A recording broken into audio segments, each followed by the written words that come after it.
Technology का इस्तेमाल हम अब आम जनता के लिए कर रहे हैं।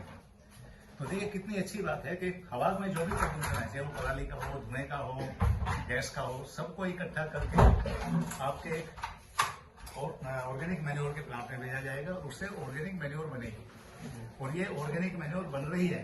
यहाँ से 40 किलोमीटर दूर बैसुमा में मेरा खुद का प्लांट है, वहां जाके देखिए, वहां बन रही है। आज इस टेक्नोलॉजी का प्रदर्शन दिल्ली में हो रहा है, नेशनल साइंस सेंटर में एक इनोवेशन फेस्टिवल लगा हुआ है।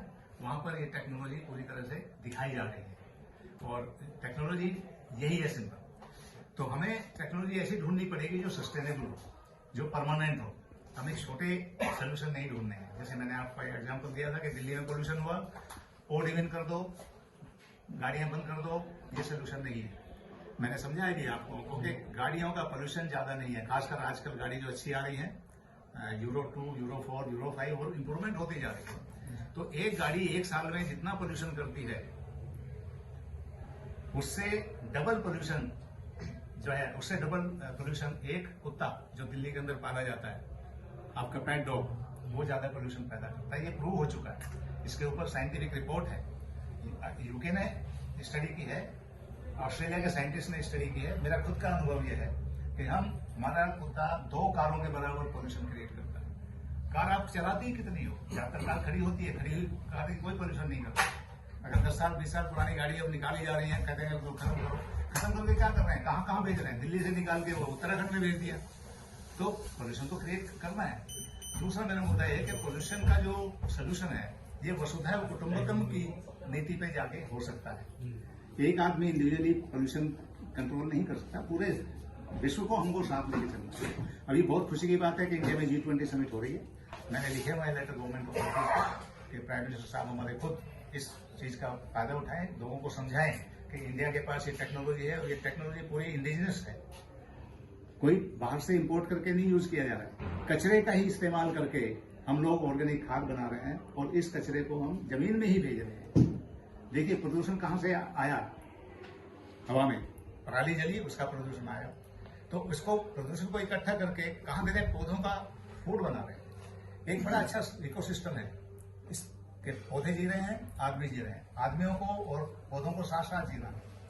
पौधे हमको ऑक्सीजन दे रहे हैं, खाना दे रहे हैं। हम क्या कर रहे हैं, हम खाने को पचा रहे हैं और इससे कार्बन डाइऑक्साइड निकल रही है, या हम इंडस्ट्री लगा रहे हैं, उससे भी कार्बन क्रिएट कर रहे हैं।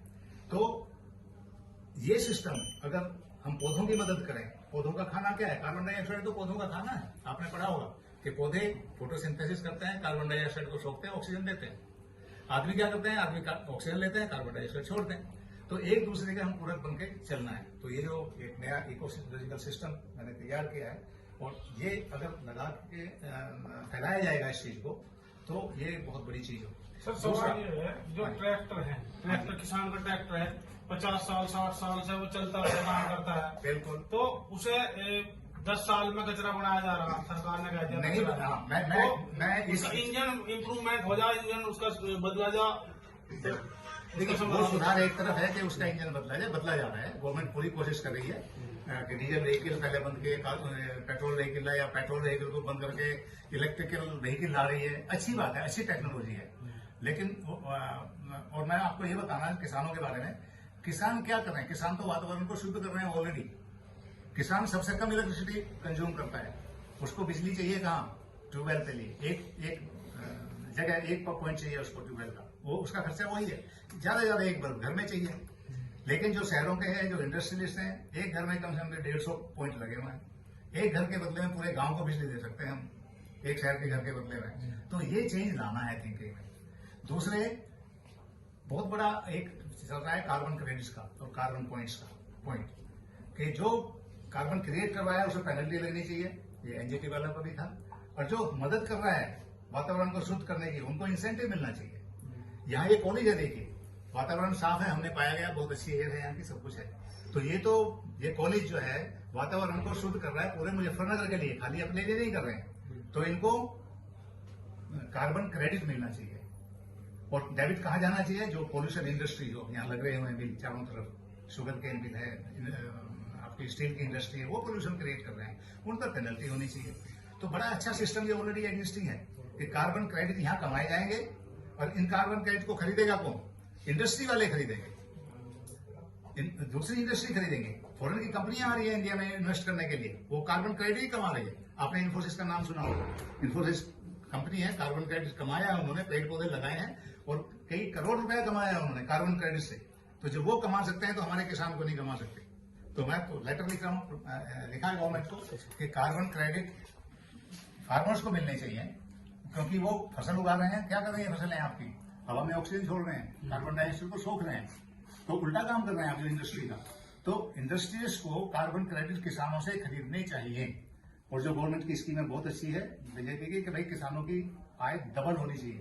पर कैसे डबल होगी? ये भी एक तरीका है कार्बन क्रेडिट का कि कार्बन क्रेडिट मिलेंगे किसानों को तो वो उनकी एक्स्ट्रा इनकम होगी। सर एक सवाल ये है, ईंट भट्टों पर जो एनजीटी के आदेश हुए हैं जिग बनाने के, मैं क्या आप समझते कितना उसका वो प्रदूषण फैलता है उससे? क्यों उस पर इस तरह दबाव बनाया जा रहा है ईंट भट्टों पे? कभी चाहे बंद करा दो, कभी चाहे शुरू करा दो। ज्यादातर कोयला जलाते हैं, ठीक है, तो कोयला तो प्रदूषण पैदा करता ही है, उसमें कोई डिनाइल नहीं है। देखिए कोई भी कोयला जलाओगे उसको प्रदूषण पैदा करेगा, पर पैदा करेगा इसका मतलब ये नहीं कि उन पर हम कुछ ही डाल दो। भाई उसका सोल्यूशन ढूंढो, सोल्यूशन उसका है, सोल्यूशन उसका हमारे पास है। उस कार्बन को आप दूसरी तरह की गैस दो उनको, कोई और सुझाव दो जिससे कि उनकी भट्टी गर्म हो जाए, तो और सिस्टम खोजे जा सकते हैं। Gas is one of the solution, solar panel is one of the solution. तो वो अभी खोज होनी बाकी है इंडिया में, अभी तक तो उस बेचारे सिर्फ कोयले के ऊपर निर्भर है। तो सर मेरा सवाल वही है ना आपसे, तो जब एनजीटी नियम बनाती है, थोपती है, तो क्या उसका अल्टरनेट पहले नहीं ढूंढना चाहिए? नहीं ढूंढना चाहिए, ऑल्टरनेट है और हमारे पास है, ऐसा नहीं ऑल्टरनेट नहीं है। मैं तो अभी कह रहा हूँ देखिए पर्यावरण में जितने भी ये कोल यूज करने वाले पावर प्लांट हैं जो बिजली पैदा करते हैं वो सब बंद हो रहे हैं। इनको चिंता हो रही है कि कोयला कहाँ जाएगा, कोयले का क्या करेंगे। मैं कहता हूँ कोयले को मैं इस्तेमाल करूंगा। मेरे जो फिल्टर्स हैं बर्तन के, ये एक्टिवेटेड कार्बन को यूज करते हैं। कार्बन जो है सबसे अच्छा पोल्यूशन सोखने का एक वो है मटेरियल। पानी के क्लीनिंग में भी यूज होता है कार्बन, एक्टिवेटेड कार्बन। हवा को क्लीन करने में भी होता है एक्टिवेटेड कार्बन। दूसरा, मैंने अपनी रिसर्च लेबोरेटरी है मेरी बद्दी में, वहां पर मैंने रिसर्च करके मैंने पराली से बनाया है एक्टिवेटेड कार्बन और सिलिका। पराली को जलाने की जरूरत नहीं है, उसको आप प्रोसेस कीजिए। प्रोसेस हमने किया है, लेबोरेटरी टेस्ट हो चुके हैं, प्रैक्टिकली अभी इसको प्रोडक्शन होना बाकी है। बट पराली जैसी चीज से, राइस हस्क जो आपकी ये भूसी होती है चावल की, उससे बहुत सिलिका होता है उसमें, तो उसको कन्वर्ट करके सिलिका और कार्बन बनाया है हमने। और इस कार्बन को हम यूज कर रहे हैं इन फिल्टर्स में, जो आपको पोल्यूशन को इकट्ठा करना है। तो देखिए कितना अच्छा सिस्टम है। उसी तरह के मेरे गांव में जाइए आप, मैं सबको मना करता हूँ पत्ती जो है मत जलाइए, मेरी फैक्ट्री में दे दीजिए। पत्ती को काट के हम ऑर्गेनिक मैन्योर बना रहे हैं। गन्ने की पत्ती हो या पेड़ों की पत्ती हो, खरपतवार हो कोई, ये ऑर्गेनिक मैटर है। इसको गाय के गोबर में मिला करके, गौमूत्र में मिला करके ऑर्गेनिक मैन्योर बनता है। और हमारे पास प्लेंटी है, ना गोबर की कमी, ना गौमूत्र की कमी, ना इसकी पत्तियों की कमी है। तो जलाने के बजाय उसको ऑर्गेनिक मैन्योर में कन्वर्ट करो।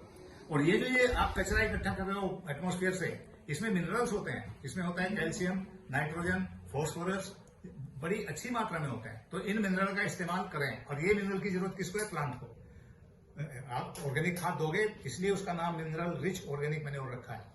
तो खाद दोगे तो अपने आप सिस्टम में। सवाल सर एक है, जिस तरह बड़ी बड़ी इंडस्ट्रीज है वो पोल्यूशन फैलाती है, वो जल में भी पोल्यूशन फैलाती है और वायु में भी। और किसान अगर एक आध कुंटल पराली जला लेता तो पूरा वो किसान पर थोप दिया गया। हरियाणा, पंजाब, उत्तर प्रदेश, ये दिल्ली में पोल्यूशन फैला रहे किसान, और फैक्ट्री पे कोई कार्रवाई इसलिए है क्योंकि हमारे किसान जागरूक नहीं है।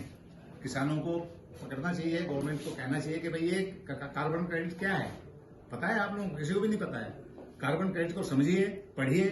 जो गांव के स्टूडेंट हैं वो पढ़ें, इसको समझें और किसानों को समझाओ कि भाई आपका हक बनता है कार्बन क्रेडिट लेने का, आपकी एक्स्ट्रा इनकम होगी।